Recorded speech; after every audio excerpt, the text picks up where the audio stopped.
Bismillahirrahmanirrahim. Assalamualaikum warahmatullahi wabarakatuh.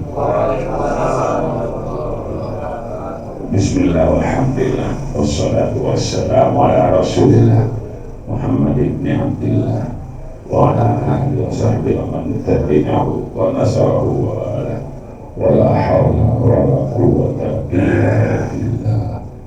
قال الله تعالى فمن فرض بهن الحج فلا رفث ولا فسوق ولا جدال في الحج. وقال النبي صلى الله عليه وسلم الحج المبرور ليس له جزاء إلا الجنة. أما بعد. Puji syukur Allah Subhanahu wa Ta'ala yang bagi dilaksanakan. Alhamdulillah kita selalu berdoa dan semoga keadaan sehat terus menerus. Apalagi menjelang keberangkatan dan setelah di tanah suci dan sampai kembali ke tanah air. Tentunya semuanya ini kita gak ada kata lain kecuali kita banyak baca Fatihah baca Yasin kita Fatihah agar supaya semuanya dilancarkan Allah Subhanahu wa Ta'ala ala hadhihi niyah wa intul salihah wa tanur Fatihah.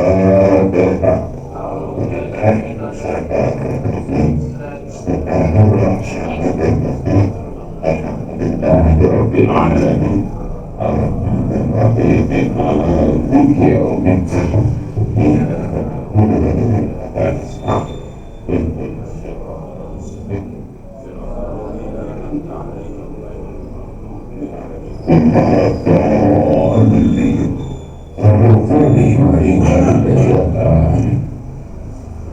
Bapak Ibu sekalian, sampai kita di penghujung sekali yang namanya pertemuan haji. Dan insya Allah yang besok dari terakhir tidak ada program manasik itu 10 kali pertemuan. Semua betul.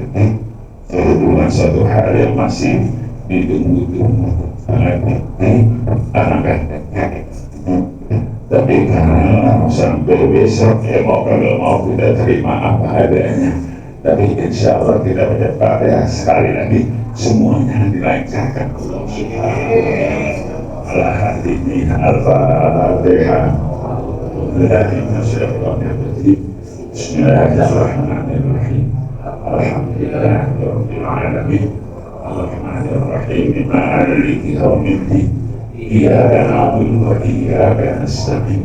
Ihdinas siratal mustaqim. Siratal ladzina an'amta 'alaihim ghairil maghdubi 'alaihim waladdallin. Amin. Surah Al-Baqarah menyatakan yang haram atas orang yang muhrim. Kepada sebagian jamaah mungkin dia belum tahu akan begitu sama kunjungan dompet perawat. Kalau datang yang berkesempatan perawat mungkin hal itu disampaikan buat kebutuhan Bapak Ibu sekalian.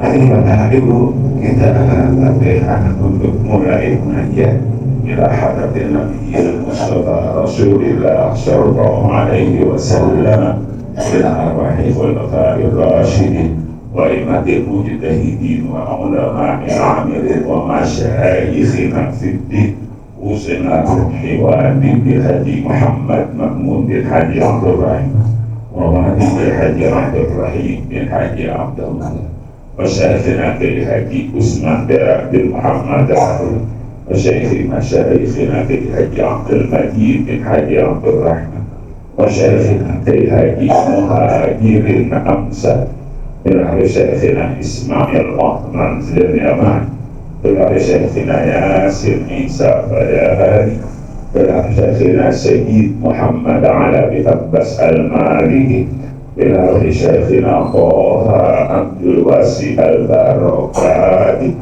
ila syakhina Ahmad Jabir Jufran Al-Yaman ila syakhina Haji Ahmad Damasri Alman Al-Bantan ila syakhina Abi Alawi Sayyid Hamid Al-Asar ila syakhina Haji Sirajuddin Terenggara ila syakhina Hasan Masyar Al-Yamani والأب شافنا كي حجي إدريس كمال الكلمة والأب شافنا كي حجي عبد الوهاب بن حجي عبد الصمد وشافنا كي حجي محمد نجيب بن هود والأب شافنا كي حجي صديق داود سيد الله الفاتحة أعوذ بالله من الشيطان الرجيم بسم الله الرحمن الرحيم الحمد لله رب العالمين الرحمن الرحيم مالك يوم الدين إياك نعبد وإياك نستعين اهدنا الصراط المستقيم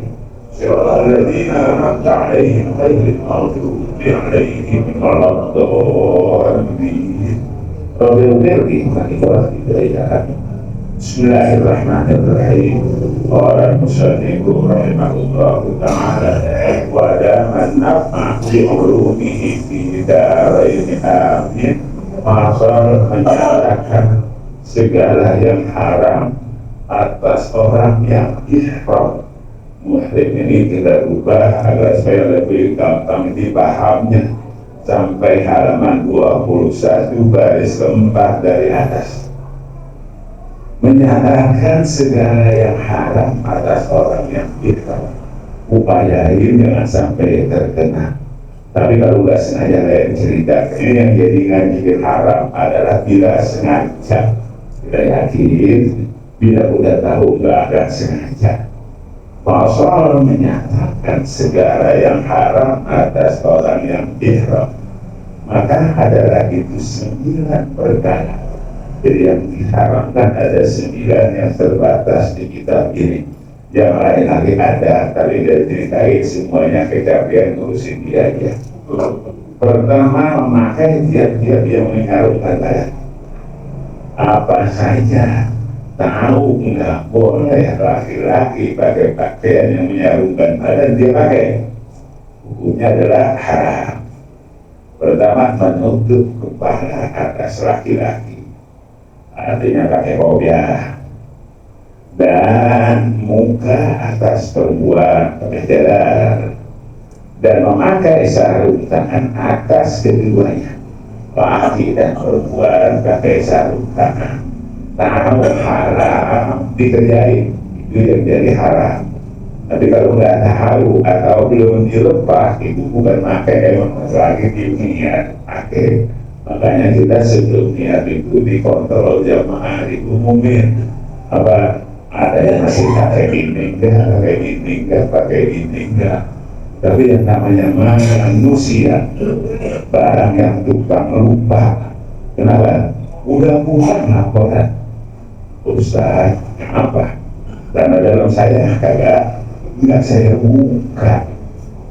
Jadi udah pulang dari Jarona, udah sampai di hotel, laporan dia namanya orang lupa, mau diapain? Ada sanksinya? Nggak ada sanksi apa-apa. Ini kadang-kadang main disanksiin aja orang, main dikenain penalti aja. Jadi yang namanya ingat berumahnya. Kalau misalnya salah, nggak ada maaf. Artinya kalau memotongnya segala macam itu namanya salah. Lupa masa hukum, nggak ada maaf. Lupa garuh kepala, nggak ada maaf.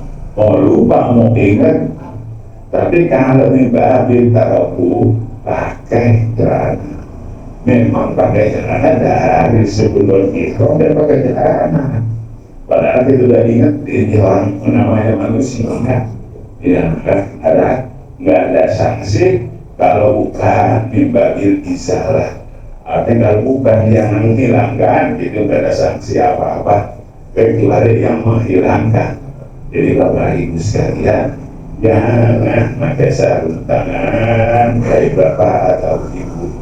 Memang kondisinya Bapak Ibu sekalian enggak, makanya enggak terjadi. Kalau kondisinya seperti sekarang pakai sarung tangan, pakai kaos kaki. Kenapa? Harapannya musim panas. Harapannya panas banget.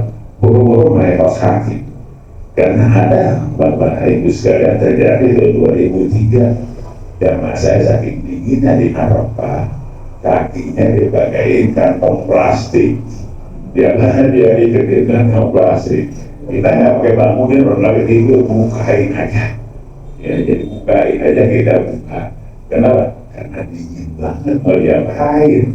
Tapi kalau sekarang Arafahnya pakai AC biar dalam kondisi panas, insya Allah walaupun demikian nggak pakai kaos kaki karena nggak boleh. Nutup kepala juga sama.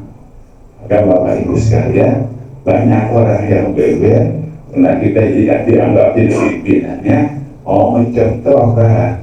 Padahal boleh sebelum Nawaidul Umrah kalau ahram billahi ta'ala pakai kopiah. Nggak boleh pakai kopiah setelah mau niat Nawaidul Umrah kan baru buka kepala kopiahnya. Tapi belum kita niat baru yang kopiah buka kan belum niat. Jadi apa? Jadi ngajakin mulai ngomong, jadi mendingan lepas saja dari rumah dari sebelum berangkat. Karena Bapak Ibu sekalian penyakit buat saya pribadi. Kenapa? Dari Madinah mau ke Mekah, ihram saya nggak pakai ihram dari pondok. Jadi setelah itu saya sendiri sama. Karena saya pakai ihramnya udah mau niat, udah mau masuk ke masjid tapi sudu baru pakai ihram. Karena jamaah ada yang ikutin kayak saya begitu giliran mau ihram, ya Pak Ustaz, apa? Ihram saya di koper, kopernya ada dalam, ada di atas bus, dan bilang ambilinnya. Oh nggak mau kita pimpinan korban. Apa korbannya? Ya pakai ihram 2 lembar, dipakai yang atas ihram saya kasih buat tawar.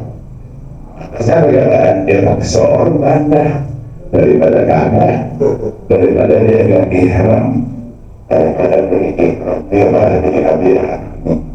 Setelah itu pokoknya sebelum berangkat semua pakai ihram. Jangan terjadi kedua kali model begini. Gara-gara ikuti kita jadi dia ayo Bapak Ibu sekalian, maka yang namanya kita ini dibuat contoh, itulah yang perlu diperhatikan sekali.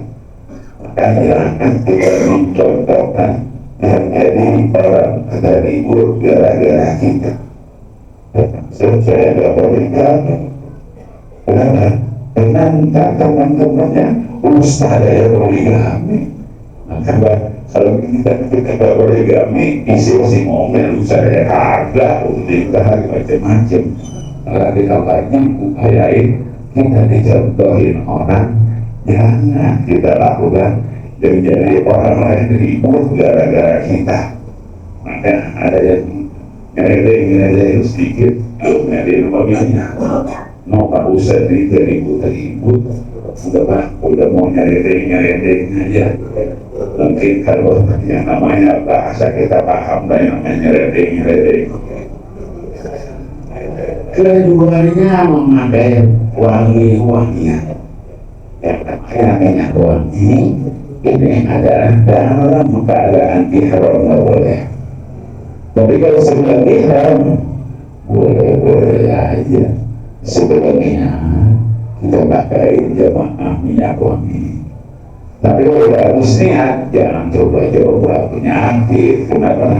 Kena sanksi yang namanya dia pakai wangi-wangian. Jadi nggak boleh pakai wangi-wangian sebelum bulan rapi tahallul. Kalau udah rapi tahallul baru boleh pakai wangi-wangian. Mana? Karena ibu sekalian kadang-kadang di Arab banyak orang yang berbaik hati. Apa baiknya? Banyak orang yang dipakain aja minyak wangi. Kalau kita pakai ihram belum tawaf sa'i bukan minyak wangi, jangan mau. Makanya Bapak-bapak sekalian, kalau mau beli minyak wangi habis rapi-rapi ini baru beli minyak wangi. Jangan sedang tawaf sa'i udah mampir ke toko. Orang toko adalah mencorekin aja. Kalau itu perlu perhatikan bagaimana tata caranya agar mahalnya nggak ribet. Ketiga, memakai minyak rambut kepala atau jenggot kumis. Dia namanya pakai minyak rambut, minyak buat jenggot buat kumis buat kepala itu termasuk di antara yang diharamkan.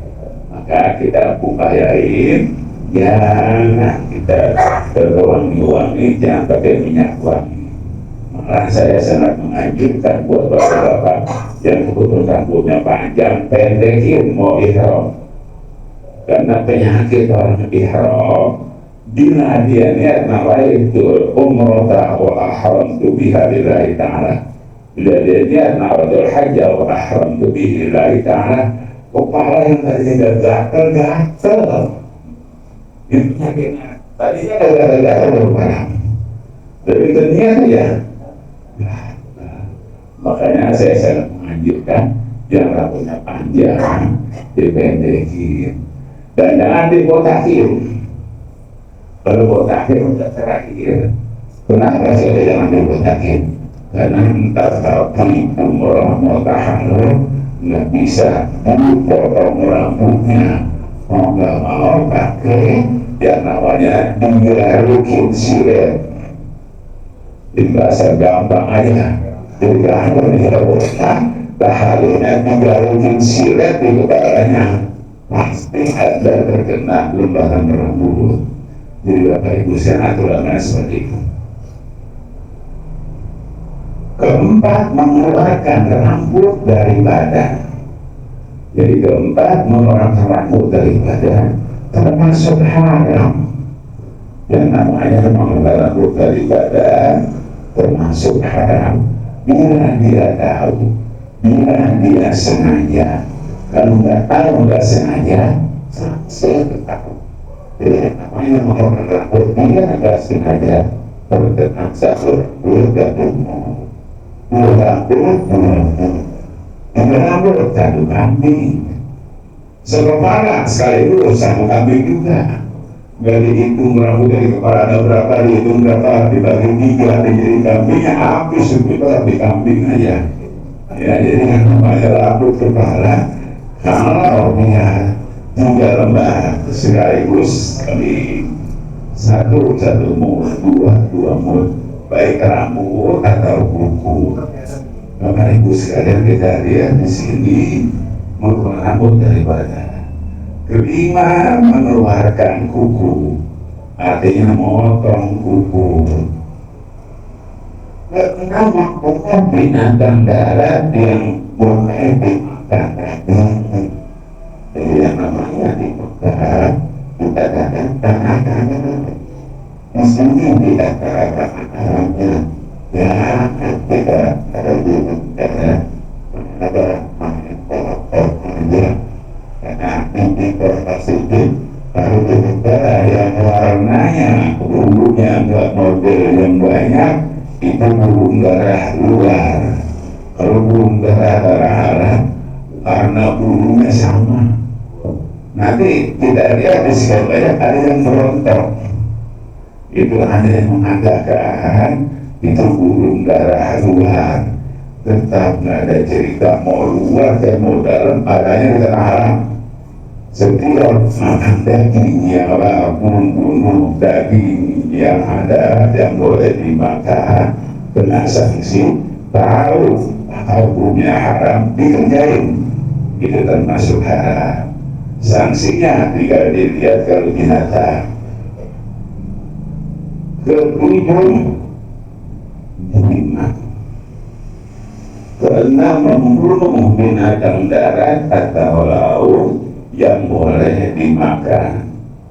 Ada binatang darat atau binatang darat hutan yang boleh dimakan dagingnya, itu adalah hukumnya tadi haram. Ketujuh, zina. Ketujuh, hubungan badan. Ini termasuk hukumnya haram, bukan haram aja. Jadi sanksinya sangat berat kalau dia hubungan badan.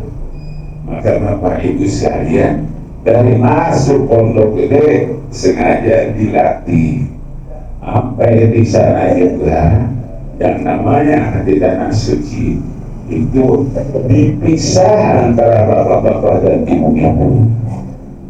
Jadi di pondok gede latihan pertama, jadi dipisah antara bapak dan ibu kamarnya di pondok gede. Jangan protes, ini saya di rumah saya bawa, di sini saya dipisahin. Bukan ente aja, semua masuk bersama haji itu dipisahin laki dan perempuan. Kenapa? Karena nanti khawatir kalau dicampurin aja nanti kelupaan dia hukumnya, dia melakukan hubungan badan. Kedelapan bersenda gurau dengan perempuan, ngobrol hahaha dengan perempuan, hukumnya haram, lagi diharam. Maka kita sendiri, teman-teman, begitu naik mobil dari Jakarta atau dari Birhani, itu dipisahin bangkunya ibu-ibu dengan ibu-ibu, bapak-bapak dengan bapak-bapak, agar supaya gampang nahan duduknya. Tujuannya itu.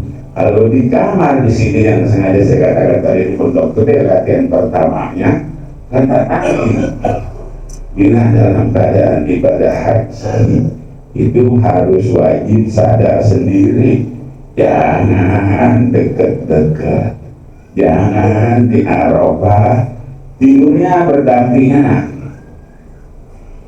Maka sengaja kita lokalisir ya bapak-bapak, ibu-ibu dengan ibu-ibu, jangan sampai terjadi. Kenapa? Karena yang namanya jimat ini berat urusannya. Pertama, sanksinya otak, nanti kita baca di belakang. Yang kedua, puasa sebilangan harga ontak diberikan kepada orang masakin satu mur satu hari. Berapa harga ontak? Lalu dibelikan gandum, dibelikan berapa mur, dengan hitung aja berapa ribu. Kuat tidak puasanya, maka jangan anggap ringan. Kalau diatur jangan ada protes-protes. Aku pernah dulu bawa sampai di Ponda, sampai di Arab, aku dipisahin. Memang sengaja seperti itu karena kekhawatiran. Bapak Ibu sekalian, ke-9 akan nikah. Sebagai lagi haram atas sekalian orang menangkap pemburuan di dalam tanah haram dan memotong pohon tanah haram dan mencabut rumputnya. Jika rumput makanan binatang atau dibuat obat atau duri di jalanan, di atas tiap-tiap satu pohon daripada yang diharamkan itu, damnya itu ada fidyahnya, ada dendanya, melainkan akan nikah. Kecuali akan nikah, bukan dendanya, kagak sah akan nikahnya. Karena nggak boleh orang yang ihram la yunkah, nggak boleh menikahi, nggak boleh dinikahin. Jadi yang namanya dia dalam keadaan ihram. Jadi kalau dia melakukan akad nikah, itu nggak sah akad nikahnya. Mudah-mudahan semuanya kita bisa hindari, dan hukum haram ini bila kita sengaja, bila kita tahu. Kalau kelupaan dari ceritanya, yang namanya al-insan mahalul khata'i wal nisyan. Bapak Ibu sekalian, kita masuk kepada pasal menyatakan fidyah yang wajib atas orang yang membuat suatu yang haram. Itu demikian pula fidyah meninggalkan yang wajib di dalam pekerjaan haji. Maka terbagi fidyah itu atas 4 bagian. Bapak Ibu sekalian, ini aturan mainnya yang namanya dia kena sanksi. Jadi ada takdir, ada yang namanya utamanya. Artinya ada 4 keras yang namanya fidyah meninggalkan wajib di dalam pekerjaan hajinya. Maka terbagi fidyah itu harus 4 bagian. Yang pertama takdir. Artinya tertib itu bahwa tidak harus membuat bid'ah yang kedua. Mereka jika lemah daripada membuat bid'ah yang kedua, yang pertama. Jadi yang pertama adalah tertib takdir. Artinya tertib itu bahwa tidak harus membuat bid'ah, membayar dah. Yang kedua, mereka jika lemah daripada membuat bid'ah yang pertama, yang bermula ini bahasanya. Jadi Bapak Ibu sekalian, kita ambil satu saja Bapak Ibu sekalian. Apa? Ya, banyak. Tahu-tahu namanya ada, dia nggak mau bayar dan dia maunya puasa aja. Karena salah sakit haji wasab mati izah jatuh itu menjadi penyakit, nggak boleh. Kalau udah nggak mampu, baru boleh dia pindah ke puasa. Bapak Ibu sekalian, Bapak Ibu sekalian, namanya tertib takdir. Dan artinya takdir yaitu barang yang telah dibataskan oleh syarat ukuran fidyah itu. Itu namanya takdir. Maka kalimat yang susah dipahami di sini sengaja saya ubah langsung aja, dan supaya yang dengerin juga enak. Kenapa? Karena ini bahasa pengarang, bahasa Indonesia dulu. Jadi Bapak Ibu sekalian, batasan untuk dia kenakan apa-apa itu ada aturan mainnya. Dan sebab-sebabnya fidyah itu 9 perkara.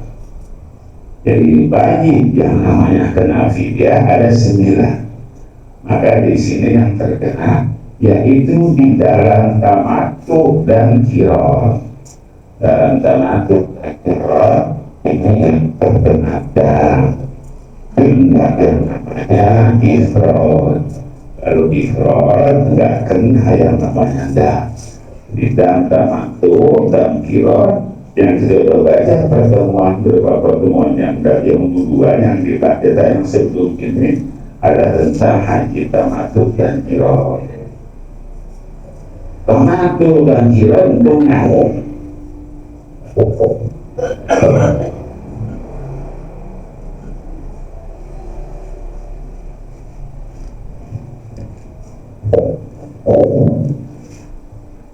Bukan syarat-syarat yang tersebut dan rukun dan meninggalkan mikro dan meninggalkan meminta dan meninggalkan bermalam di Musdalifah dan meninggalkan beramal tidak dan menyerahkan nadar antara menunggang kendaraan atau berjalan dan meninggalkan tawaf wada.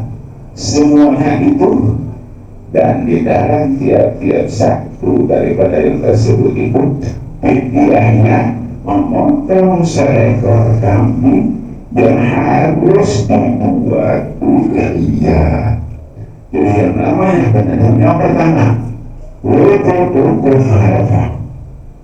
Mana contohnya sampai ke Arafah sudah subuh hari 11, hari 10 dia di Arafah berwukuf dari hari 9 tengah dari Dhuhr sampai subuh.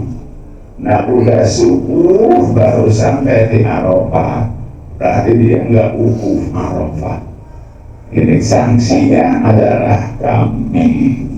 Bukan itu aja, wajib udah niat diterusin niatnya, dan dia sendiri wajib kodok secepatnya kalau sampai tidak wukuf Arafah.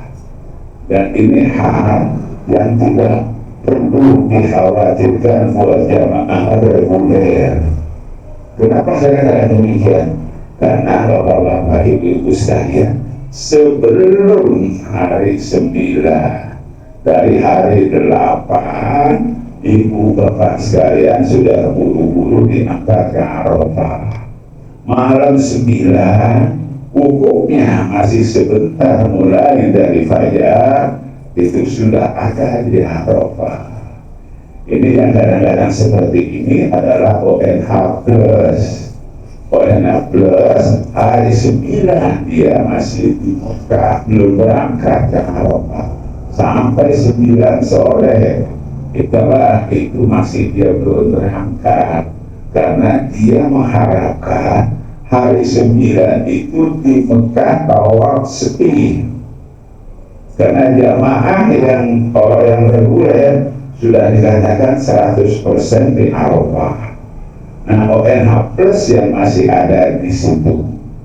Kejadian tahun 93 yang namanya habis perang Teluk. Beberapa ONH plus gagal bisa wukuf Arafah. Gara-gara dia berangkatnya hari 9 pagi, dia berangkatnya berangkat dari sore malam 10. Dia berada di Arafahnya sudah lewat subuh hari 9 masuk hari 10. Jadi Bapak Ibu sekalian, buat ONH plus terjadi. Tapi buat yang biasa insya Allah nggak akan terjadi dan yakin nggak terjadi. Kenapa? Karena dari tim pemerintah mensortir jamaah yang belum berangkat. Kalau ada jamaah keliaran, jamaah yang belum berangkat akan dipanggil, akan dimasukin ke bus yang dipersiapkan buat jamaah yang tertinggal. Bapak Ibu sekalian, yang kedua meninggalkan mikot. Mikot artinya tempat mulai niat, mau haji ke, mau umroh ke, mulai niat adalah mikot. Yang tidak udah baca tentang mikot, beberapa pertemuan yang sudah lewat. Jadi paling gampang, mikotnya yang namanya orang yang dari Indonesia atau Yalam atau Yaman adalah Yalam. Atau yang paling terkenal buat jamaah yang mudah dipahami adalah dari Madinah. Mikotnya adalah Abyar Ali yang namanya Zulhulaifah. Nah, dia tidak mikot dari situ. Ada dari mikot tidak niat dari situ. Terjadi tahun 93 juga. Apa terjadi? Jamaah haji disewain supir dari Turki. Orang Turki itu supir jamaah haji musiman, nggak bisa bahasa Inggris, nggak bisa bahasa Arab. Di hari dia lolos saya terus kagak berhenti, nggak niat di hari. Gara-gara itu disuntik berapa kali kesulitan. Mau keluar dari yang namanya tanah haram Madinah itu diperiksa lagi, udah niat belum? Karena zaman itu terjadi banyak jamaah yang kagak niat ihram waktu melewati air Ani.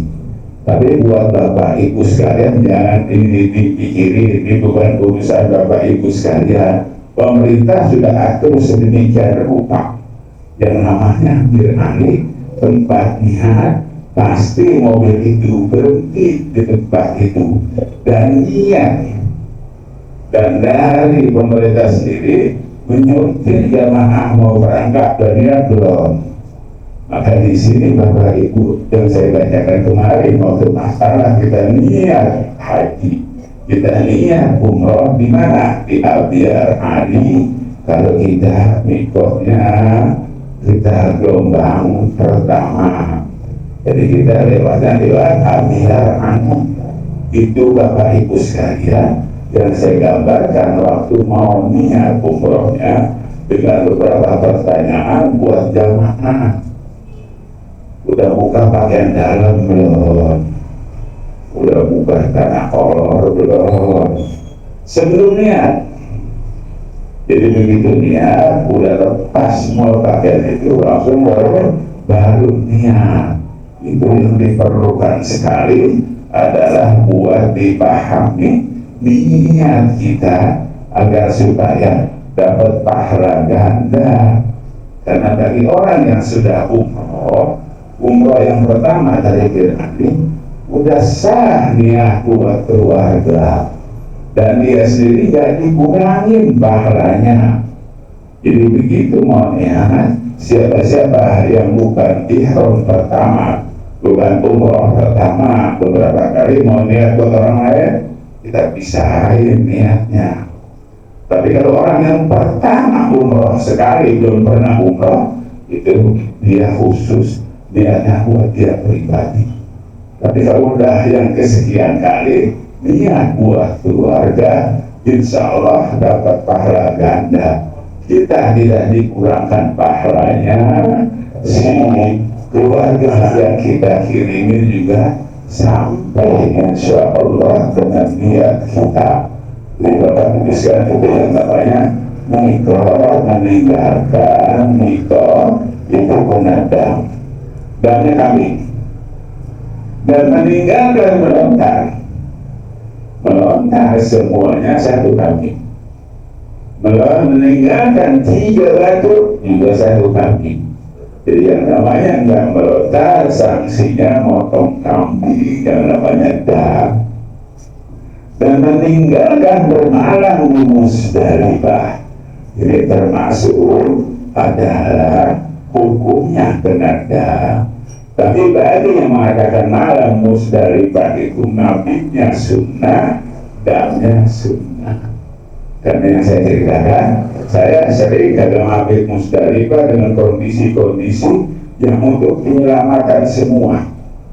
Dengan apa? Dari Arafah langsung ke Mekah.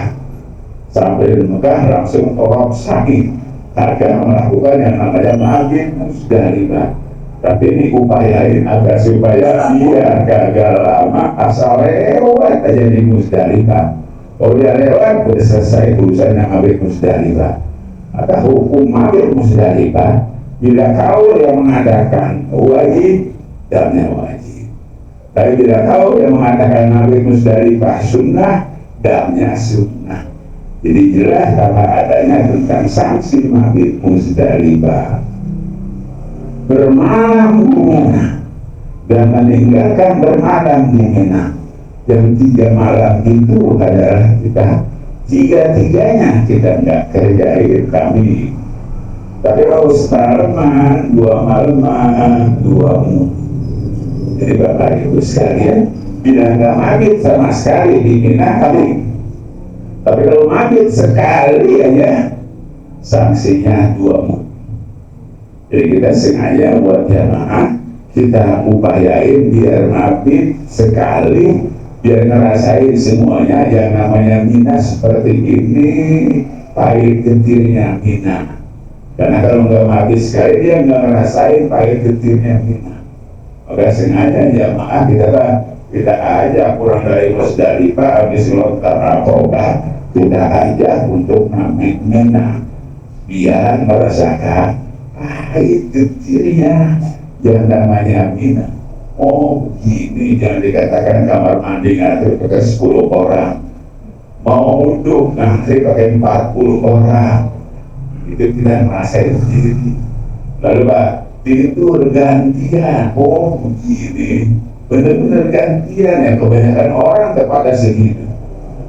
Ya yang namanya Mina besarnya dari dulu sampai sekarang agak bertambah, jamaahnya begitu banyak. Makanya yang namanya tidur gantian itu udah gak aneh. Yang namanya Pak, yang namanya di Mina, dia pengen kencing keluar, bangun, dia balik tempatnya udah gak ada, digantiin sama temannya. Makanya begitu dia diajak pulang ke Mekah, alhamdulillah hidup dan keluar di Mekah. Ya waktunya ya Allah begitu kan, dia ngerasain tuh susahnya. Ya saya sengaja baca waktu dia ngerasain susahnya. Tapi itu sampai dingin di Mekah, hidup pakai AC di kamar sendiri. Lalu Pak mau makan masak sendiri, itu nikmat sekali. Mekah masih sepi, di hotel sepi, beli kagak ngantri. Itu yang terjadi kalau kita tanasul. Jadi kita upayain jamaah agar supaya semuanya baik getirnya manisnya ngerasain. Itu yang namanya mabit minah. Bapak Ibu sekalian, dan menyalahkan antara menunggang atau berjalan, sanksinya adalah kambing nazar untuk kendaraan. Tahu-tahu naik jalan, nazar dia mau haji jalan, tahu-tahu naik kendaraan, sanksinya kambing. Dan meninggalkan tawaf wada, Bapak Ibu sekalian, dan meninggalkan tawaf wada ini termasuk adalah kena dam kambing damnya. Nanti pasti ibu nanya, ibu-ibu bagaimana nanti kalau saya bawa wada, gak tahu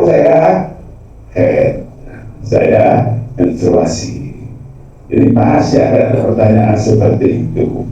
Bagi orang yang head, gugur tawaf wada, nggak perlu tawaf wada bagi orang yang mau wada dalam keadaan haid. Tapi alangkah baiknya dia tetap ke masjid, dia baca doa melihat kamar, dia baca doa agar segera bisa kembali lagi. Innallaha qadirun ala raj'ihi, banyak-banyaknya kabar innallaha qadirun ala raj'ihi innahu ala raj'ihi laqadir. Kejadian tahun 93, kenapa? Ada jamaah teman-temannya nanya ke saya tentang hukum temannya yang dalam keadaan haid mau wada. Bagaimana hukum wadanya? Saya bilang cukup untuk dia wada di depan pintu Masjidil Haram.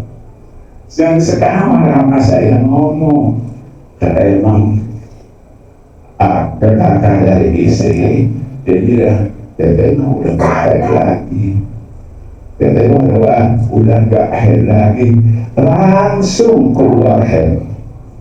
Padahal dia udah gak haid. Maka yang namanya di Mekah itu pantangan, ada rasa sombong. Ya begitu saya happy, kagak tahu apa ada, saya udah nggak masih udah lama nggak head. Jadi syukurin aja udah nggak head, bisa ke masjid. Tapi jangan ngomong. Kalau ngomong langsung headnya keluar. Itu bukan cerita. Kenapa? Karena keluarga saya sendiri sama juga terjadi waktu 96 orang kalau disidang kayak saya begini kehilang-hilang, karena teman semua sedang hilang mulu hilang. Begitu dia ngomong pernah kayak saya dari sedang begini kehilang-hilang ke masjid udah ngeker, kagak boleh sama sekali. Suruh pantangan yang namanya sifat sombong. Jadi kita lepas semuanya yang orang dan sifat sombong. Jadi yang namanya Bapak Ibu sekalian, kalau Allah ada mudah ditinggalkan adalah kena kampung, kena dam. Tapi kalau ditinggalkan karena dia head, nggak kena sanksi apa-apa. Jadi ringkas saja seperti itu, Bapak Ibu sekalian. Dan di dalam tiap-tiap satu daripada yang tersebut ini, maka kemudiannya memotong satu kambing yang harus dibuat budaya, artinya korban. Maka jika jaya puasa, ini dia, maka puasa 10 hari, yang 3 hari di Mekah sesudahnya ihram haji, dan 7 hari jika dia pulang ke negerinya. Ini Bapak Ibu sekalian, jangan kaget kalau orang pulang haji rajin puasa. Ya bukannya rajin karena haji punya utang ya. Nah dia ini nggak boleh puasa kalau beli oleh-oleh. Yang boleh dia kagak dia ganti, kita nggak motong kambing dengan dia dengan dia melakukan yang namanya kagak ada duitnya buat beli kambing bayar dam, baru diganti dengan puasa. Maka puasanya ada tata caranya. Sambil sudah niat ihram haji, langsung dia puasa 3 hari sebelum wukuf, 7 hari setelah bulan. Jadi mudah-mudahan kuat dia puasa, dimudahkan dia dalam melakukan puasa, karena sanksinya seperti itu. Maka Bapak Ibu sekalian, yang namanya dam ini adalah kewajibannya setelah niat haji. Jadi Bapak Ibu sekalian yang ambil tamattu, kapan dia kewajiban damnya?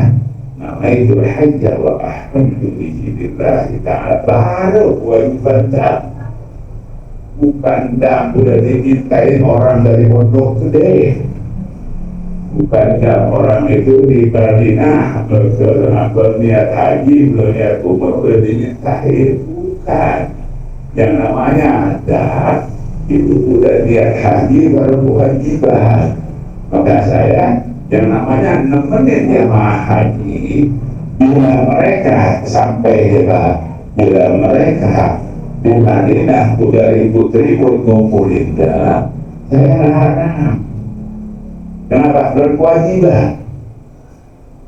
Jadi kalau yang lain nemenin jamaah emang sengaja dikumpulin. Kalau saya marahin, kewajibannya kapan? Nama itu hajjah wa ahramtu billahi ta'ala, baru kewajiban dah. Tapi alasannya takut kehabisan, takut beli oleh-oleh, tahu-tahu buat dam, entah kebingungan. Makanya Bapak Ibu sekalian, waktu masih dulu ya semuanya serba normal, itu kita arahkan jamaah. Kenapa diarahkan? Karena Bapak Ibu sekalian diberikan living cost 1.500 rial. Baru tahun kemarin, tahun ini belum ketahuan gimana ceritanya. Waktu masih 1.500 rial, jamaah kita arahkan. Apa mengarahkannya? Arahkannya jamaah 50%, 750 bakal bayar dah, 750 buat kebutuhan. Jadi jangan kita mau umroh, jangan kita mau ziarah, alasannya duitnya udah habis. Dan saran, jangan kena yang namanya sakit mata, karena jamaah ini pasti kena sakit mata. Bila temannya apalagi ke kamar udah beli oleh-oleh, langsung aja nggak jadi tidur. Beli oleh-oleh, padahal oleh-oleh itu di sini gampang dan banyak. Malah di sini gak ribet-ribet, bisa punya online. Tapi kita maunya begitu adanya, mau diapain. Makanya saya ingatkan Bapak Ibu sekalian, sebelum berangkat apa yang perlu di sini disiapin. Jangan nanti waktu haji mikirin buat oleh-oleh. Upayain oleh-oleh itu dari sebelum berangkat sudah disiapin. Jangan misalnya mikirin yang ini dibeliin apa, yang ini dibeliin apa, ini berat bawahnya, yang ini maunya dibeliin, yang namanya dibeliinnya hamba, maunya dibeliin sejadahnya mau yang dari Mekah. Jangan ribet-ribet. Kalau orang nggak mau dikasih sejadah dari Mekah, nggak mau dia terima, dia jangan dikasih. Main banyak ribet-ribet. Kalau nggak mau, kalau sudah jatuh dari Mekah, mau ngerasain lebih haji Pak. Bagaimana cuma jamaah haji bukannya lebih sekilo aja diturunin.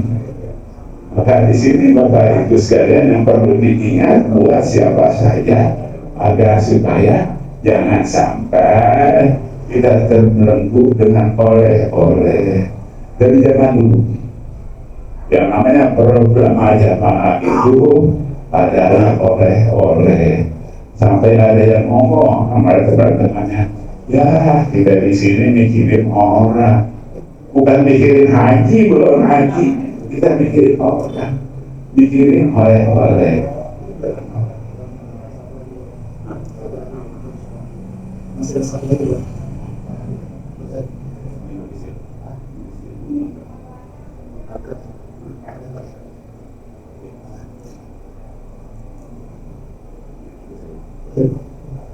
Jadi Bapak Ibu sekalian, kembali yang tadi adalah oleh-oleh disiapin sebelum berangkat.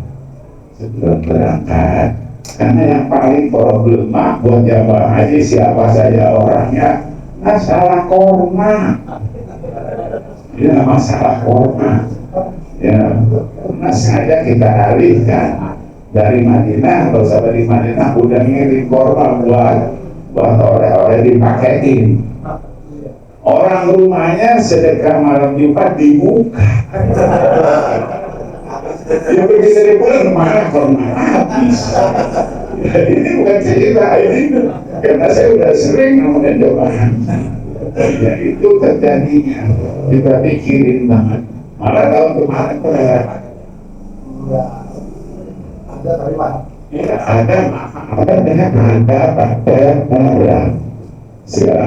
sekarang nggak ada lagi dana. Dan alhamdulillah kalau mau promosiin korma, saya di sini anak ada punya teman yang kirimin korma, mau dari Madinah atau dari Mekah dikirimin korma. Jadi mau puasa aja udah dikirimin korma. Cuman yang dicari ada yang pengen yang model begini, itu belum kelihatan kormanya. Tapi korma yang biasa, korma tapi segala macam ada di sini. Paketannya sama, kemasannya sama, jadi sah-sah aja. Malah kalau saya bawa positif, ada yang jamaah beberapa tahun, saya mau oleh di sini aja semua.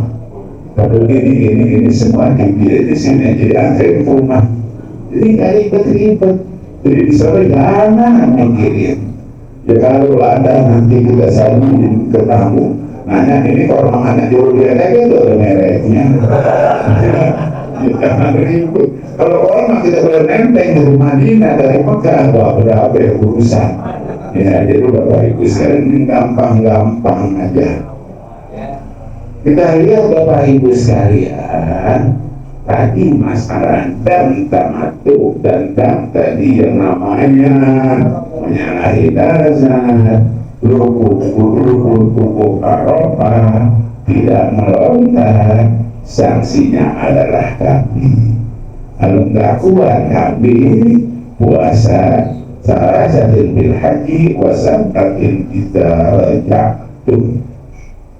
Bapak Ibu sekalian, kedua tartib takdir,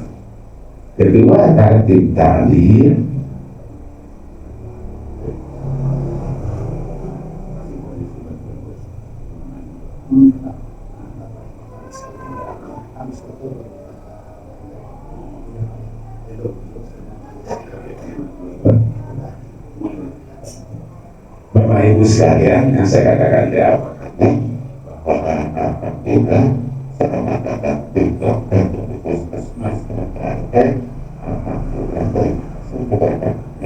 dan tidak bunda, insya Allah kedua tartib takdir pada pertemuan yang besok, dan namanya pertemuan besok terakhir pertemuan. Dan biasa kalau pertemuan kita tahlilan, kita sedekah, dan kita insya Allah disiapin kalau datang buat prasmananya insya Allah. Jadi sementara Bapak Ibu sekalian sampai di sini dulu, karena tim dokter sudah datang, nanti buat pertanyaan setelah tim dokter kalau masih ada waktu. Jadi sementara kita tunggu sampai tartib kedua, tartib takdir ila akhirih. Wallahu a'lamu bishawab. Al-Fatihah.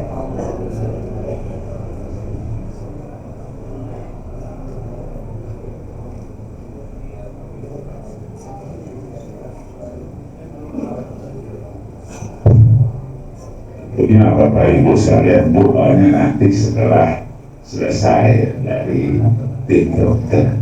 Jadi mudah-mudahan, padahal Bapak Ibu sekalian, saya tidak tahu kenapa anak saya dua ada jadi dokter. Satu tugas saya puskesmas di daerah sebelah Bumi Selatan. Yang satu tugasnya di Kemenkes rumah sakit. Ya, alhamdulillah, karena saya katakan kalau cucu kiai jadi ustazah itu biasa. Tapi kalau cucu kiai jadi dokter itu agak jarang. Ya, karena kesannya namanya kuliah kedokteran itu kuliah mahal. Padahal kagak. Anak saya lebih mudah dari S1 unggul yang masuk di kedokteran. Cuma dia di 11 Maret Solo, di kuliahnya di sana. Dari mulai dia, ya alhamdulillah, karena dia negeri. Begitu selesai, langsung pendaftaran pegawai negeri, langsung diterima. Jadi namanya kalau dia dari negeri, maka mudah-mudahan semuanya diberkahkan Allah dan dia pengen jadi petugas haji, tapi rezekinya belum sampai. Tapi alhamdulillah sebelum dia haji, sebelum dia dokter, itu kita udah ajak haji duluan. Dia tahu kok haji begini. Jadi alhamdulillah udah haji, alhamdulillah yang di Kemenkes itu sebelum dia jadi dokter udah haji. Jadi alhamdulillah mudah-mudahan semua diberkati Allah Subhanahu wa taala. Assalamualaikum warahmatullahi wabarakatuh. Masih sudah disampaikan. Sebelum waktunya kita berikan ke dokter yang akan beri pengarahan, sedikit informasi dari saya. Pertama, semalam saya dapat informasi dari Kanwil Kementerian Agama Jakarta, DKI Jakarta. Alhamdulillah informnya dari Menteri Agama bahwa surat penandatangan Kepresnya itu sudah disegmen. Jadi tinggal tunggu tanda tangan Presiden. Kemungkinan kalau memang surat tanda tangan Senin atau Selasa sudah turun Kepres. Kalau sudah turun Kepres, kita tinggal menunggu Keputusan dan KMA-nya. Biasanya seminggu setelah itu. Yang telah sudah diprediksi oleh teman-teman, kalau minggu kemarin itu sudah diumumkan, rencananya tanggal 11 mau di tahap awal. Karena Kepresnya belum turun dan diharapkan Senin atau Selasa-nya akan turun, kemungkinan besar di minggu depan baru mulai kita ada pelunasan. Ya, semoga yang kita tunggu dulu pelunasan baik nanti dari finansialnya ataupun kesehatannya semuanya sudah oke, semua kita harapkan. Nanti juga ada tim dokter yang akan kasih pengarahan. Kalau ada yang pengen ditanya masalah dokter juga nanti silakan kita kasih porsi untuk nanya. Dan juga kalau ada yang mau nanya dari materi juga silakan nanya. Dan juga untuk teman-teman yang rencananya ingin mengajukan usulan gabungan mahram, sekali lagi kemarin banyak yang salah paham. Yang namanya istri apa yang udah masuk itu bukan gabungan mahram. Gabungan mahram itu yang teman-teman kita memang yang istrinya udah masuk, tapi suaminya baru ngetol, baru udah lama belum masuk belumnya, itu yang namanya gabungan mahram.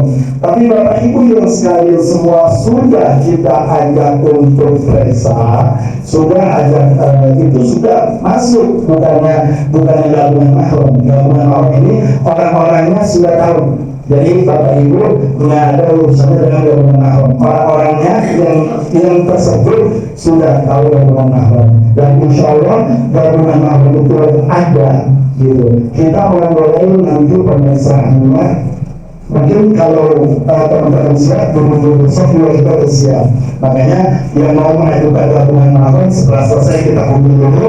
Nanti kita akan beri pengarahan seperti apa pelaksanaannya. Khusus yang mau usulan gabungan mahram baik orang tua dengan anaknya ataupun suami dan istri.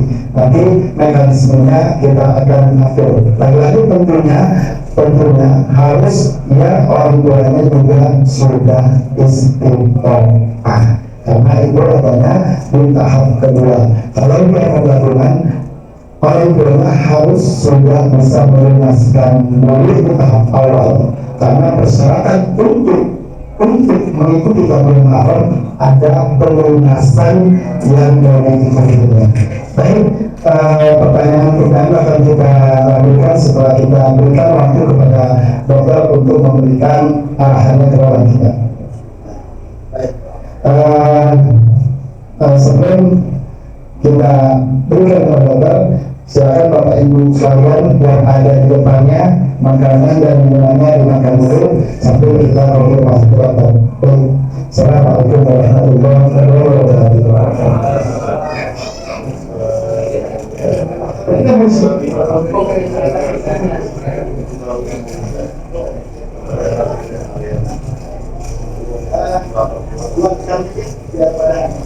Buat ibu-ibu makanan dulu sudah buat kita juga, setelah itu baru mungkin kalau produksi itu anaknya lebih enak gitu.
Assalamualaikum warahmatullahi wabarakatuh. Sehat semua ibu. Perkenalkan, saya Dokter Vinda. Mungkin sebelumnya sudah pernah ketemu kalau ke puskesmas periksa kesehatan ya. Jadi saya mau tim hari ini yang biasa ibu dan bapak juga sering ketemu kalau ibu bapak ke puskesmas ya.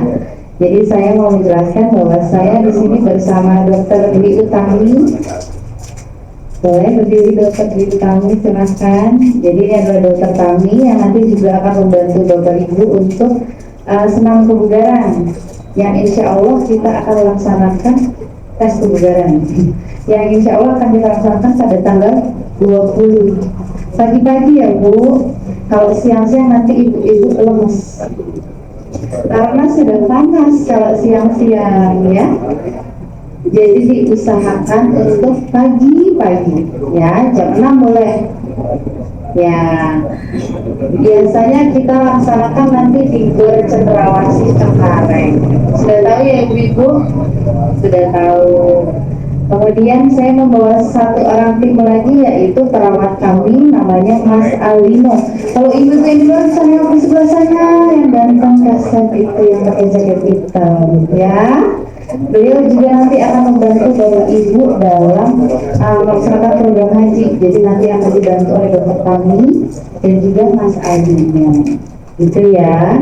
Hari ini kita akan melaksanakan pembinaan kesehatan. Jadi kalau tadi sudah pembinaan hajinya, sekarang pembinaan kesehatan. Jadi hari ini yang ibu-ibu, bapak-bapak mau tanya apapun, boleh.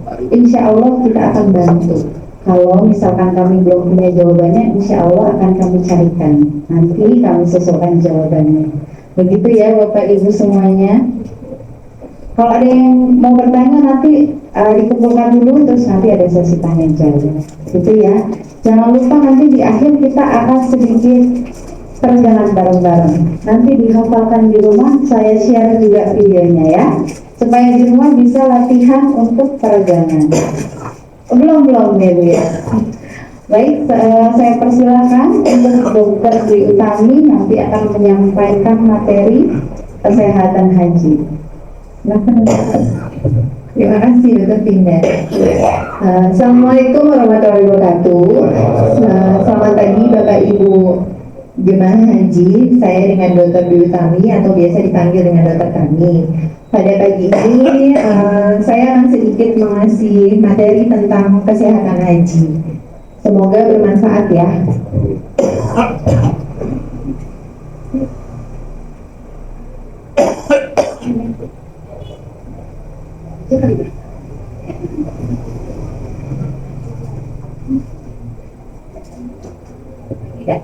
Ini berdasarkan kuota jemaah haji, ini data dari 2024. Bahwa kita ketahui data 2024 ini total jemaah haji ini yang terbanyak, itu jumlahnya dengan haji reguler ini 213, 320 dan haji khususnya 27, 680. Ini dalam penyelenggaraan haji ini termasuk kuota yang terbesar. Kalau untuk 2025 ini belum diketahui berapa pastinya total jemaah haji yang akan diberangkatkan dari Indonesia. Next. Nah, ini untuk datanya kita bisa lihat dari tahun 2015 sampai tahun 2024. Di sini 2024 memang dia angkanya yang paling tertinggi kuota jemaah haji yang diberangkatkan. Nah, ini untuk kita lihat data jemaah haji lansia. Dari tahun 2023 diketahui ada 129 jemaah. Dari totalnya 275 jemaah haji reguler yang tiba di Arab Saudi. Sebanyak 45.524 jemaah haji yang berusia 65 tahun ke atas atau sekitar 21,35%. Lalu di tahun 2024 ini total jemaah haji lansia ini 293 jemaah. Kalau dari 2023 itu termasuk jemaah haji lansia yang terbanyak karena setelah pandemi COVID semua yang haji lansia itu dimajukan semua. Jadi kalau bisa dibilang tuh hampir 70% itu isinya jemaah haji lansia. Makanya kenapa 2023 itu banyak juga jemaah hajinya tuh yang angka kematiannya itu meningkat dibandingkan yang tahun-tahun sebelumnya.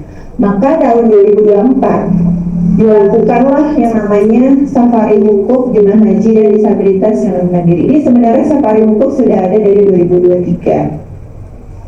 Nah, ini untuk yang tahun 2024 untuk pelayanan armusnanya. Ini armusna ini maksudnya pada saat benar-benar saat hajinya, yaitu ditetapkan yang terbaru adanya skema murur atau dia hanya melintas di Musdalifah, dia tanpa berhenti karena ini melihat dari 2023 banyak angka kematian di Musdalifah karena keterlambatan bis-bis yang mengangkut jemaah hajinya. Jadi itu di situ karena udah terik banget jemaah hajinya banyak yang nggak keangkut, jadi banyak yang akibatnya angka kematiannya meningkat di Musdalifahnya. Kemudian dari tahun 2024 ini sebanyak 51.899 jemaah haji atau 24,3% ini yang menjalani umur yang terdiri atas jemaah haji yang risiko tinggi, lansia, disabilitas, dan para pendampingnya. Kemudian Mina Jadid ini tidak lagi ditempati oleh jemaah haji Indonesia, sehingga 213.320 jemaah dan 2.747 petugas haji ini menempati seluruh area Musdalifah. Ini untuk angka jemaah haji yang meninggal dan sakit di tahun 2024. Jemaah haji yang wafatnya ada 461 jemaah, yaitu terdiri dari 441 jemaah haji reguler dan 20 jemaah haji khusus. Kemudian yang dirawat di rumah sakit Arab Saudi hingga operasional haji berakhir ini ada 46 jemaah haji. Kemudian yang masih dirawat di rumah sakit Madinah ada 1 jemaah haji. Ini untuk tahapan penyelenggaraan kesehatan haji. Kalau di sini sekarang kan Bapak Ibu masih masuk di masa tunggu ya. Masa tunggu ini sebenarnya sebelum keberangkatan idealnya harusnya 1 tahun sebelum berangkat. Tetapi kami tidak pernah dapat itu nama-nama jemaah, calon proporsi jemaah itu 1 tahun sebelum keberangkatan. Biasanya mepet-mepet baru kita dapat nih nomor porsi yang memang dijadwalkan berangkat di tahun tersebut. Di masa tunggu ini ada pemeriksaan kesehatan, di mana Bapak Ibu sudah melakukan saat ini ya pemeriksaan kesehatan, walaupun masih ada yang evaluasi ya, evaluasi pengobatan. Ada yang memang sudah keluar sampai sitoa, ada yang masih evaluasi pengobatan. Kemudian yang penetapan status resiko tinggi dan istitoah kesehatan. Lalu ini yang terakhir selanjutnya pembinaan. Seperti yang saat ini kita lakukan pembinaan kesehatan. Nanti yang tahap berikutnya ada namanya vaksinasi.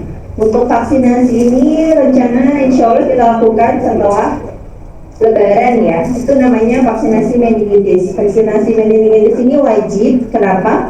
Karena di Arab Saudi itu ada yang namanya penyakit MERS-CoV yang bisa ditularkan oleh unta. Gitu. Jadi kenapa larangan untuk dekat-dekat dengan unta atau benar-benar kontak langsung itu masih tidak diperbolehkan, karena itu saat menularkan akan meningkatkan risiko kematian yang tinggi. Kemudian di tahap kedua ada di embarkasi. Embarkasi ini yang nanti akan dilaksanakan di Pondok Gede. Nanti di ibu-ibu pada saat masuk, Bapak Ibu yang masih masuk di embarkasi Pondok Gede itu akan di screening ulang lagi, diperiksa kesehatannya. Lalu nanti akan ditetapkan Bapak Ibu ini layak atau tidak untuk terbangnya, itu dari embarkasinya, dari petugas di Pondok Gede-nya.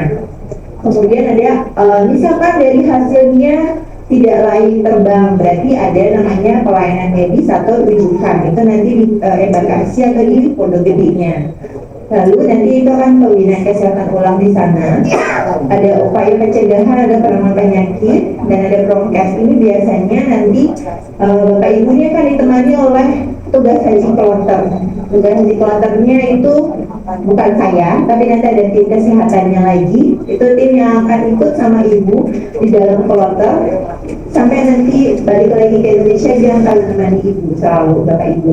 Kemudian saat ibadah haji, selama ibadah haji tetap ada namanya pemeriksaan kesehatan. Pemeriksaan kesehatan ini dilakukan oleh siapa? Dilakukan oleh petugas kloter. Jadi kalau Bapak Ibu ada keluhan sakit atau apapun, wajib nanti hubungi ke petugas kloternya. Nanti akan ada kamar khususnya, Bapak Ibu tinggal langsung ketok aja. Dia akan standby 24 jam untuk Bapak Ibu. Kemudian promosi kesehatan ini biasanya dilakukan oleh tim kesehatannya, bisa di kloter, bisa juga oleh tim hajinya yang ada di Arab Saudinya. Kemudian ada upaya pencegahan, penanggulangan penyakit.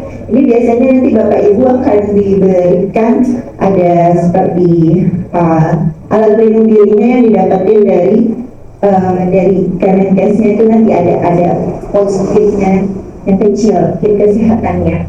Kemudian ini juga sama masa ibadah haji, kalau misalkan ada masalah atau ada yang perlu dirujuk ke rumah sakit, nanti akan dilakukan oleh petugas kloternya.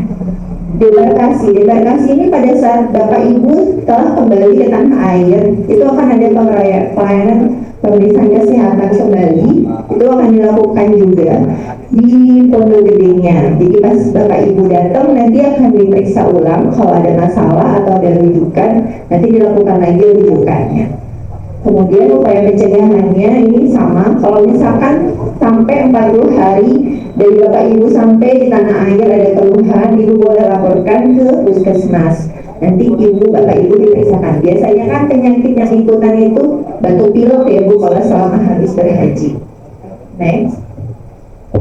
Nah, manasik kesehatan haji ini adalah proses pemberian informasi kepada jemaah haji yang bersifat promotif dan preventif tentang pembinaan, pelayanan, dan perlindungan kesehatan sebelum keberangkatan, selama ibadah haji, dan setelah ibadah haji. Nah, terbelakangnya, ibadah haji yang kita tahu merupakan ibadah dengan aktivitas fisik yang lebih berat dibandingkan kegiatan sehari-hari kita. Untuk menunaikan ibadah haji, maka kita diperlukan kesiapan fisik yang prima. Untuk memperoleh kebugaran jasmani yang baik dan prima, maka diperlukan latihan fisik sebelum, selama, dan setelah beribadah haji secara baik, benar, terukur, dan teratur sesuai dengan yang dianjurkan oleh petugas kesehatan. Contohnya latihannya ini bisa seperti jalan cepat, bisa jogging, bisa kalau puas sit up atau push up boleh. Itu mungkin yang masih muda ya, kalau misalkan udah lansia jangan dipaksakan. Atau stretching yang tegak sedikit boleh, senam aerobik atau bersepeda. Latihan fisik bagi jemaah haji yang berisiko tinggi harus dengan pertimbangan medis yang cukup sehingga dapat dilakukan dengan aman dan memberikan manfaat yang optimal, meningkatkan kondisi fisik jemaah. Ini contohnya misalkan kalau jemaah haji dalam pengobatan stroke atau dalam pengobatan jantung, biasanya boleh konsul sama dokter jantungnya atau dokter penanggung jawabnya, latihan apa yang saya boleh dok itu. Kalau misalkan selain itu masih boleh yang kayak jalan cepat, jogging itu boleh. Dan cuaca dan iklim Arab Saudi ini juga membutuhkan ketahanan fisik yang lebih, karena kita tahu cuaca di sana itu pada musim haji itu sangatlah ekstrim, berbeda dari di Indonesia. Mungkin di Indonesia kalau 38 aja kita udah ngeluh, kalau di sana itu udah di atas 40 ya Bu, untuk suhunya. Nah, apa yang mungkin akan dihadapi yang tadi saya bilang suhu ekstrim. Suhu ekstrim ini bisa mencapai sampai 50 derajat, karena kita nggak tahu suhu pada saat di sana memang paling ekstrim itu lebih dari 40, nah bisa juga sampai 50. Angin berdebu dan berpasir, kemudian aktivitas fisik yang berupa kegiatan fisik mulai dari tawaf, sa'i, kemudian jarak kepondokan dan lain. Semua ini kalau tawaf, sa'i ini kan biasanya didominasi dengan jalan ya Bu, kecuali memang yang benar-benar tidak bisa jalan, ada yang kayak skuter listrik atau mobil golf, cuman kan itu berbayar lagi ya Bu ya. Kemudian untuk penanggulangan penyakit yang sudah diderita sebelumnya, sama paling yang paling sering nih, Bapak itu pasti baru nyampe udah kangen tanah air, udah kangen keluarga. Ini yang latar belakangnya yang tadi saya bilang, ada yang namanya mutlak istilah badannya. Ini jarak antara dari Mekah ke Mina itu sekitar 8 kilo. Kemudian dari Mina ke Arafah sejauh 15 kilo. Kemudian dari Arafah ke Musdalifah itu sejauh 9 kilo. Dari Musdalifah ke Mina 8 kilo, dan dari Mina kembali ke Mekah 8 kilo. Kalau yang ini sih sebenarnya kita pakai bis ya, tapi kan lumayan perjalanannya jauh juga, itu pasti membutuhkan fisik juga yang kuat. Lalu ada rukun filyah. Apa itu rukun filyah? Yang pertama tawaf. Tawaf itu berkeliling 1.400 meter. Jadi ukuran Ka'bah itu kan 4 kali 6 meter. Kalau misalkan keliling terdekat dari titik awal dan kembali ke titik awal itu 200 meter. Nah, misalkan tawaf itu 7 kali ya Bu ya. 7 kali 200 berarti 1.400 atau 1,4 kilo. Nah, 4 tawaf kalau 1.400 itu 5.600 meter atau 5,6 kilo. kan biasanya nggak hanya ingin satu kali umroh ya, jadi ingin berkali-kali. Tapi kalau ingin berkali-kali, dilihat ya Bu kondisi fisiknya. Jadi jangan keinginannya yang besar, tapi fisiknya ternyata lagi ngedrop. Jangan terlalu dipaksakan gitu. Allah kan sebenarnya Allah tahu mana kemampuan umatnya. Nah, karena yang nanti kita kan akan tes kebugaran. Tes kebugaran yang kita dilakukan di GOR itu 1,6 kilo. Jadi hampir mirip dengan tawafnya ini ya Bu. Tawafnya 1,4. Kalau Ibu mampu 1,6 kilo, mudah-mudahan nanti pas tawaf tidak ada keluhan. Lanjut dari tawaf 7 kali pasti akan dilanjutkan dengan sa'i. Nah, sa'i ini bolak-balik 2.800 meter. Jadi jarak antara titik Safa ke Marwah itu terhitungnya 405 meter.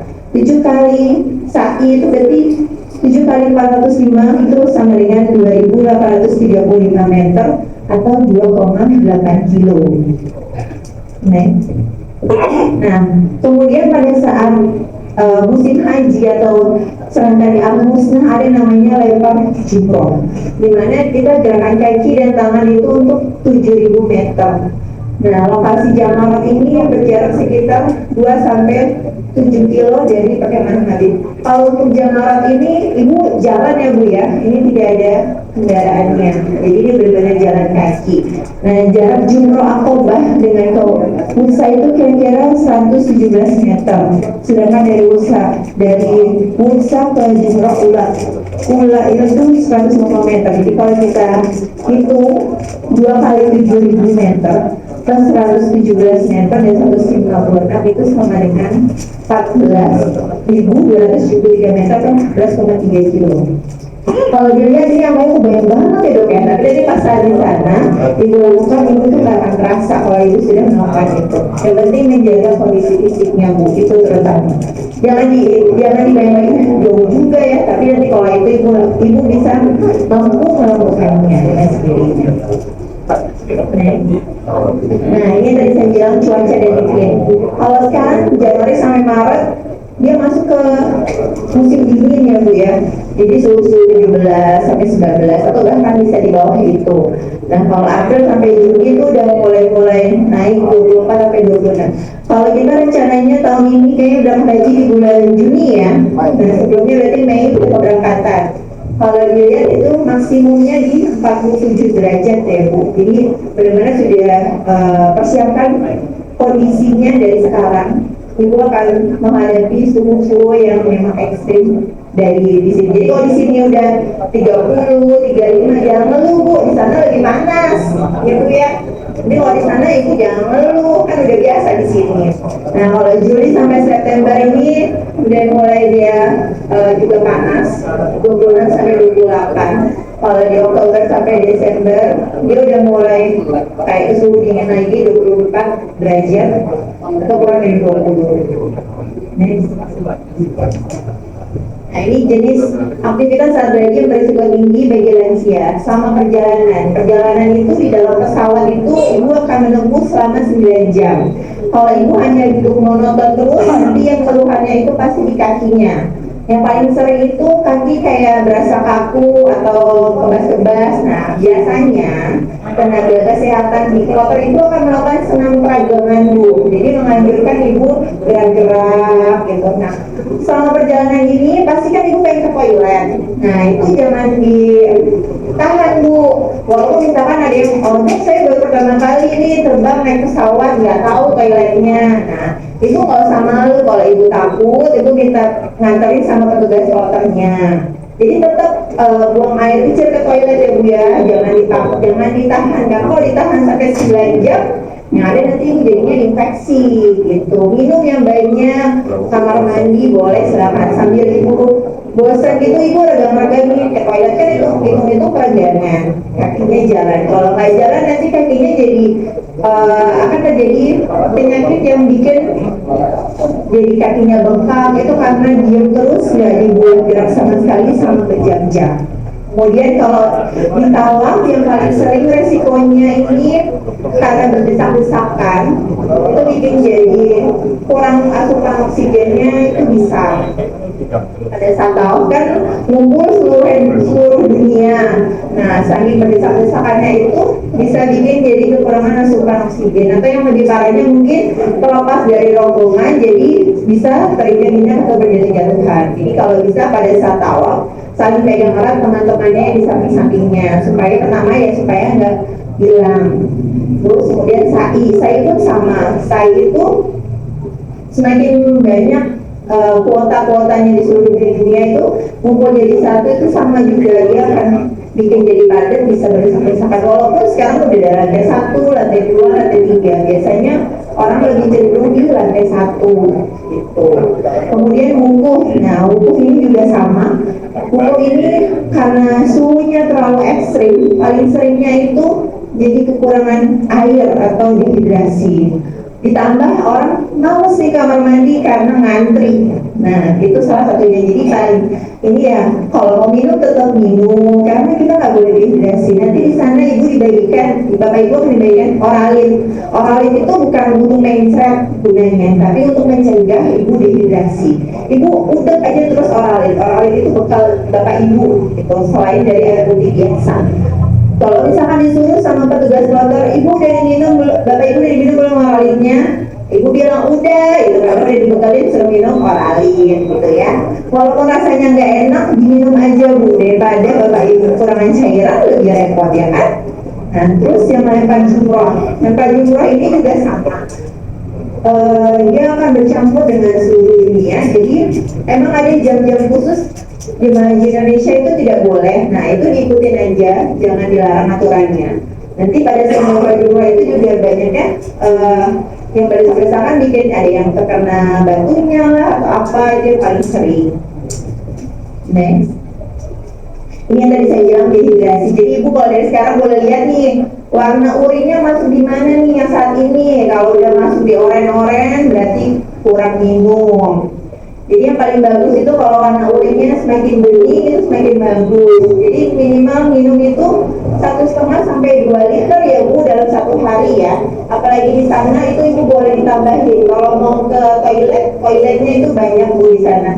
Nanti pun juga disiapin kantong urin. Jadi itu nggak masalah kalau misalkan nggak bisa ke toiletnya pakai kantong urin pun juga boleh. Next. Nah ini lagi yang 1 gelas. Dan nah ini yang kedua, kelelahan ini kondisi yang tadi oleh adanya pelatihan, kejenuhan, ketegangan atau perubahan dalam kebiasaan makan dan tidur.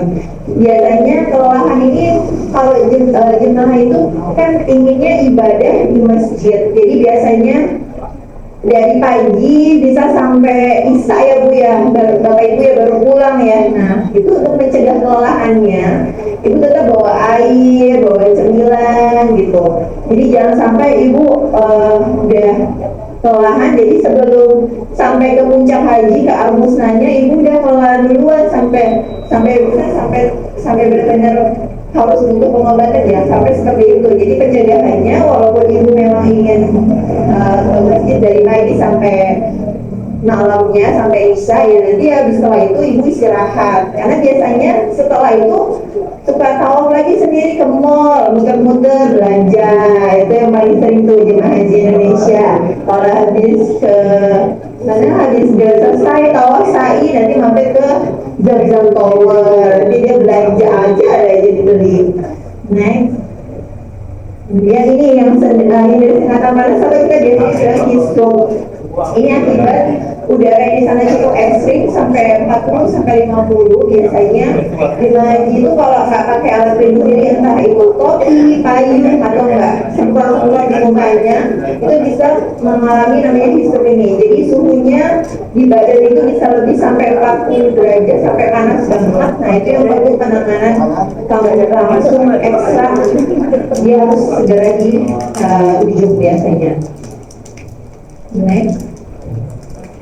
Nah ini untuk yang selama menjaga fisik kita sebelum berangkat haji, ada yang namanya program latihan continuum ya. Tadi udah dari situ melakukan namanya senam peragangan boleh, melakukan seperti aerobik boleh, jogging boleh, ataupun kalau misalnya masih kuat bersepeda itu juga boleh.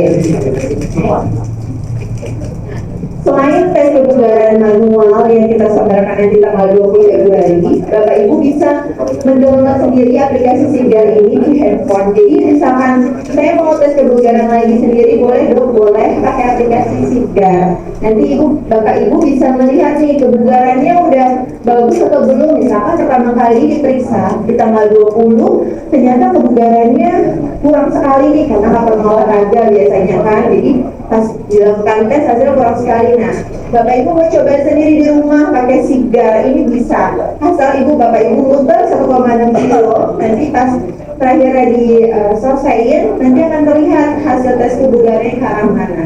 Kan Bapak Ibu harus menjaga stamina-nya dari sekarang ya, dari sebelum keberangkatan. Ini kan masih ada Februari, Maret, April, Mei ya, 2-3 bulan lagi lah sebelum keberangkatan harus menyiapkan fisiknya. Karena ibadah haji itu adalah fisik yang utama, Bu. Bukan uang, fisik, Ibu ya. Kan harus menjaga sehatnya dulu, fisiknya sehat. Bisa pakai aplikasi Siggar, bisa Bapak Ibu nanti download sendiri aplikasi Siggar. Nanti pilihnya menu jemaah haji. Nanti tinggal diisi datanya, biasanya diisi dari nomor porsi, ada berat badan, tinggi badannya. Nanti bisa Ibu lakukan sendiri. Jadi Bapak Ibu bisa melihat, oh iya kebugaran saya udah bagus sih dan udah cukup. Nanti ada pilihan latihannya juga sendiri di rumah berdasarkan hasil tes kebugarannya. Semuanya ada di aplikasi Siggar ini. Next. Nah ini kalau udah terlihat misalkan kategorinya tes kebugarannya ke arah cukup, nanti ada pilihannya, oh iya yang harus dilakukan latihan fisiknya aerobik tipe 1. Aerobik tipe 1 itu contohnya apa? Seperti jalan atau jogging atau bersepeda. Kalau aerobik tipe 2 itu berenang. Aerobik tipe 3 ini bisa badminton atau tenis.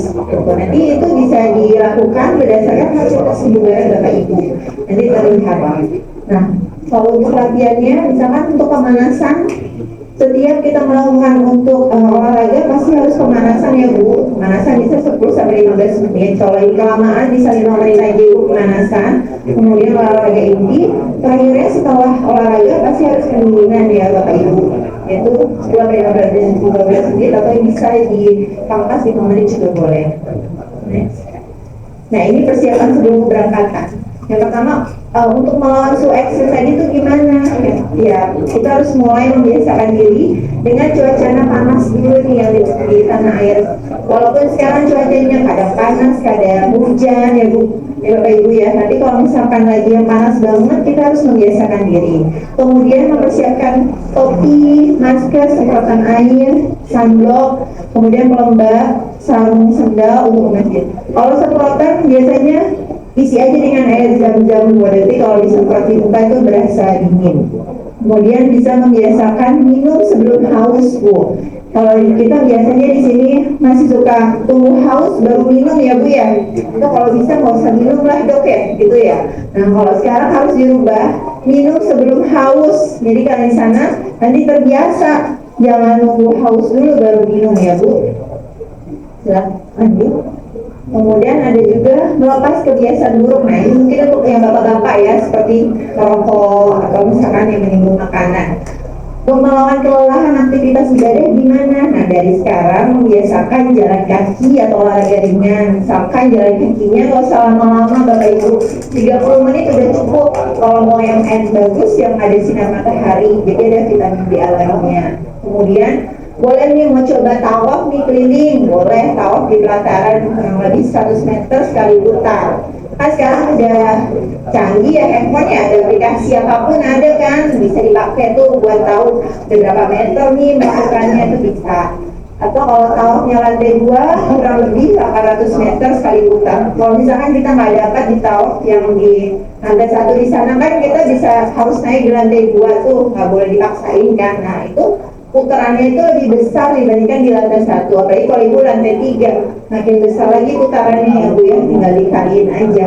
Terus untuk yang sa'i 7 kali itu boleh dicoba PP kurang lebih 3 kilo. Misalkan kalau sekarang pasar gitu 1 kilo, nanti berarti kurang lagi 2 kilo gitu. Boleh coba kayak gitu. Nah, ini hal yang harus dihindari. Minum kopi atau minuman berkafein 3-4 jam sebelum istirahat. Jadi kalau misalkan mau tidur malam, ya jangan minum kopi, jangan minum teh kayak gitu ya. Terus kemudian makan besar sebelum tidur. Kalau habis makan nasi jangan langsung tidur 5 menit kemudiannya ya Bu ya, itu jadi kayak gangguan metabolismenya juga nanti di dalam tubuhnya. Terus kalau mau olahraga juga ada maksimalnya bisa 2-3 jam sebelum tidur. Kemudian untuk yang begadang usahain jangan begadang lagi ya Bapak Ibu, kalau bisa tidur 7-8 jam sehari untuk menjaga kondisinya dari sekarang. Nah, ini yang untuk harus dilakukan, ciptakan suasana dan tempat tidur yang nyaman, pastikan istirahat dan cukup, kelola stres dengan baik. Nah, ini biasanya yang stres ini banyak yang dipikirin ya Bapak Ibu ya sebelum berangkat.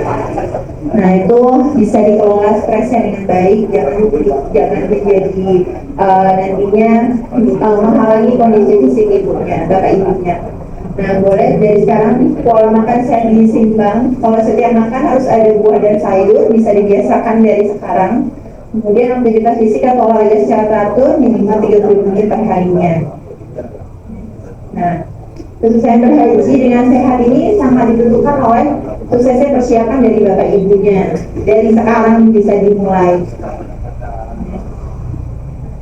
Harapannya pasti kami juga sebagai tim kesehatan di Indonesia itu mengharapkan jemaah-jemaah haji kami yang berangkat itu sehat selalu sebelum keberangkatan ke tanah suci. Kemudian jemaah haji ini bisa sampai di tanah sucinya, kemudian bisa ibadah haji berjalan dengan lancar.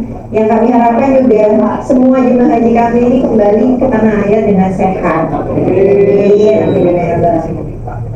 Nah, cukup sekian manasik tentang kesehatan haji dari kami Puskesmas Cengkareng. Apabila Bapak Ibu ada yang ingin ditanyakan, boleh kita sambil diskusi.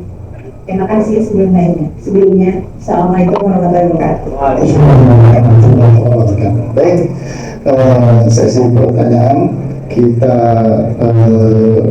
serahkan ke jemaah bila ingin bertanya.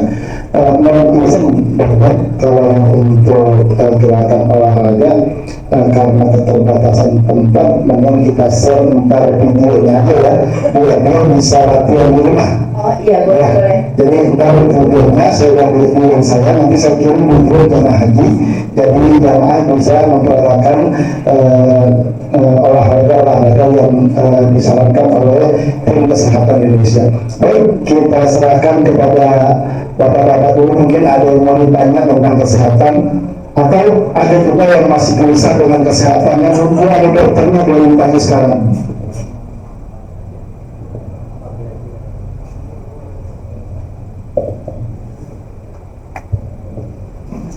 Assalamualaikum warahmatullahi wabarakatuh. Saya bertanya Ibu Dokter ya, saya pernah jatuh duduk ya, terus di tulang ekor saya itu ada rasa sakit. Saya pergi berobat ke rumah sakit, lalu melakukan MRI, hasilnya meninggal terkira 45, sakitnya ketinggi gitu. Yang saya rasakan itu kalau duduk terlalu lama itu sakit di tulang ekor. Itu ada trik atau apa? Saya kira bagaimana kita kesalahan itu sebenarnya itu dong. Jadi kami mau penjelasannya, terima kasih. Wassalamualaikum warahmatullahi wabarakatuh. Ya, waalaikumsalam warahmatullahi wabarakatuh. Bapak izin saya langsung jawab ya Pak ya. Kalau misalkan selama ini Bapak sudah dikasih korset nggak ya Pak? Atau nah, digunakan saja Pak korsetnya karena itu biasanya membantu sih Pak. Terus kalau bisa ya, kalau misalkan di sela-sela Bapak dulu kan kita 9 jam. Nah, misalkan setiap 2 jam Bapak peregangan jalan-jalan, kalau misalkan kamar mandi boleh, atau jalan peregangan sendiri di dekat tempat duduk Bapak juga boleh Pak. Itu mengurangi sakit nyerinya di tulang ekor duduknya itu.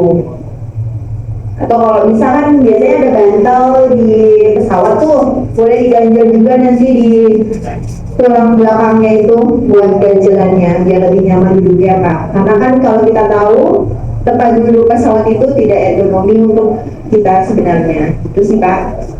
Terkait kayak gitu terus dari sekarang kalau bisa Bapak kalau bisa berenang atau jalan di air itu untuk perdagangannya dari sekarang Pak, mengurangi kekambuhannya. Itu sih Pak tips Pak. Ada yang mau ditanya lagi Pak? Oke, cukup. Kita kasih kesempatan bagi yang lain untuk bertanya. Yang lain mungkin?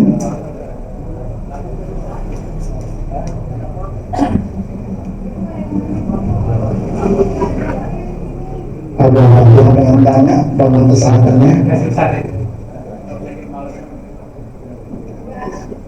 Kalau belum, kalau ya nggak lagi, sini mungkin ada yang tanya.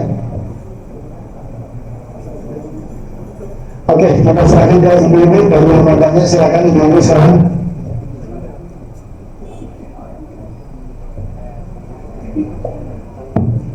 Ada ibu-ibu udah paham kali ya Bu ya. paling pesannya sih kalau yang masih nunggu hasil evaluasi pengobatan itu jangan putus asa karena masih ikhtiar ya, tetap aja diminum obat-obatannya secara rutin sampai dijaga kesehatannya ya Bu, itu supaya hasilnya nanti jadi lebih baik gitu. Kan masih ada yang menunggu hasil istiqomahnya, itu sih aja, itu aja sih pesannya Bu.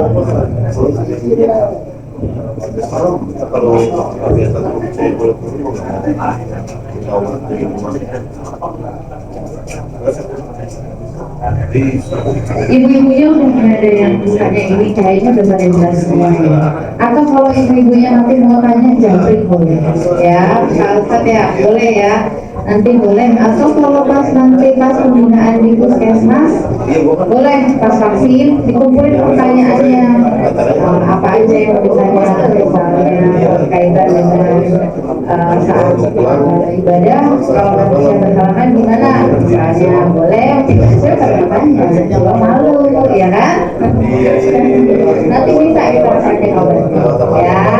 Jadi boleh pas vaksin nanya, kalau ibu kan mungkin malu nanya bapak di sana ya, jadi boleh pas vaksin, boleh pas tes kebugaran boleh nanya langsung, boleh japri juga boleh. Begitu ya.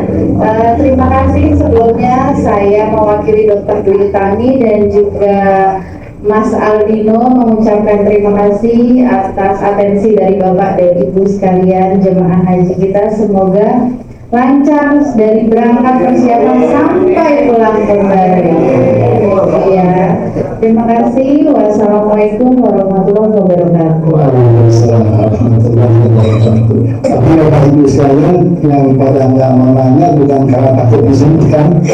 Ini masalah awal itu sebenarnya takut disuntik kalau dokter kami atau dokter Bunda. Tapi alhamdulillah jangan salah sangat paham, cuma meminta bantuan pengantin dokter supaya jamaah yang mungkin masih evaluasi tolong dibantu supaya jamaah bisa dapat segera istiqomahnya.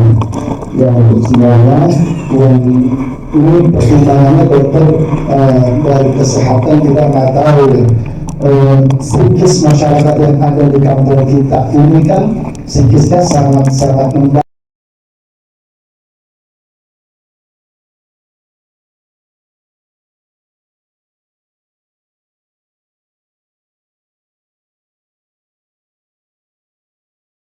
Informasi tidak bisa berangkat karena kesehatannya. Nah, mungkin ini yang dibimbing dokter kesehatan Indonesia nggak membaca situasi psikisnya masyarakat yang ada di bawah ini.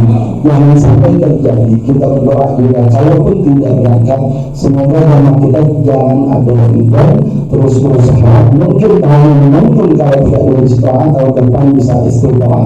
Tapi besar harapan kita, moga-moga tahun ini semuanya istiqomah keluar. Ya, insya Allah dalam waktu dekat ini kita akan sudah mulai pelunasannya.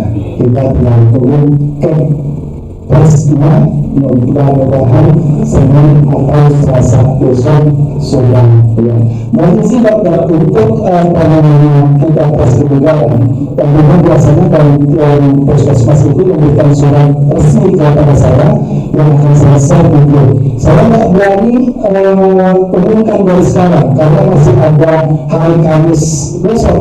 Jangan khawatir ada yang semangat kita buatin hari Kamis tanggal 20, Kamis besok pun tanggal 20 tapi udah datang. Ya, makanya saya memberikan informasi itu pengantar di minggu besok baru kita kasih informasi karena sudah ada hari Kamis lagi. Memang dari minggu kemarin juga tim dokter sudah info saya kita ambil di tanggal 20 khusus itu karena untuk menangkap pihak kita semua karena yang menghubunginya ambil dokter dikasih tanggal 21 hari Jumatnya cuma mengenai Kamis ada dari Jumat khawatir ada yang mau jadi khotbah ketika kalian takut menjalankan kejar gitu ya makanya saya ambil dari Kamis tentunya saya tunggu surat resmi dari tim puskesmas maka akan saya share di grup jemaah untuk mempersiapkan yang baik. Tapi nanti ketika kita tes penyebaran kalau dokter pakai jangan trainingnya pakai yang jaga pakai kaos begitu. Gimana sih kalau orang mau olahraga tes penyebaran itu ya jadi pakai